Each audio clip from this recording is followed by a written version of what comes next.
everyone. Today we're going to be going to the control panel here, and we're going to be clicking on the ease of access. We're going to click on this again. We're going to be learning a little bit about the narrator tool, which is basically a screen reader app which reads text on the screen. It describes what's happening when you're on the computer. So as we just went through, we clicked on the control panel and clicked on ease of access, and we're going to look at the narrator feature. This is something that I was not aware that was built into the computer. It's a pretty cool thing. So we're going to click on that. And I'm going to turn the volume down because it's going to kind of mess up a little bit here. But basically it reads whatever is on the screen, mostly tabs and so on and so forth. There's a lot of options that you can use. So once you click on the narrator button, you have various settings. And the button is down here at the bottom. Not sure if you can see that, but I clicked on that and it gives you different settings where you can actually go through and change them. It's great to have this ability to tailor it specifically to your student. So I'm going to go through and save the changes.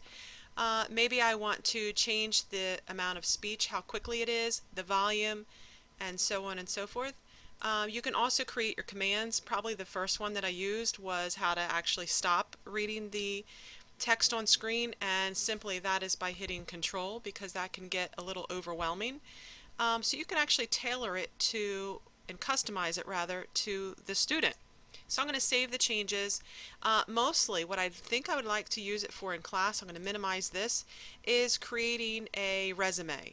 So for instance, again, I already have the volume turned down, so you probably won't be able to hear this part, but where it says type name here, I'm going to go through and delete that. And maybe I would type my name, B-R-E-N-D-A,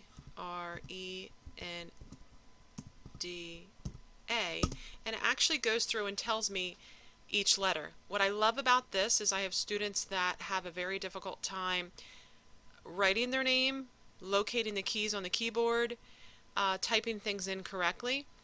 So when they go through and maybe they type their address, I'll just do my address for example, and I do notice though with the narrator, you have to either type slow enough that it recognizes each letter, or maybe you type too fast and it kind of goes over everything. But a lot of students write DE for Delaware and it's not capitalized and it looks funny, and so maybe what I would have them do is backspace. And if they couldn't find, another feature that I really like is that if they couldn't find the word backspace, it tells them what it is. So I might have on the smart board a large keyboard, I'll point to that, they have to find it. So not only if they can't see it on the keyboard, it'll tell them what it is. So I really like that feature. So maybe they would also hit shift, and they would have to hit shift DE, and again it tells them what that is. So I think that's one of the most beneficial uses for this, and hope you enjoyed the screencast. Thank you.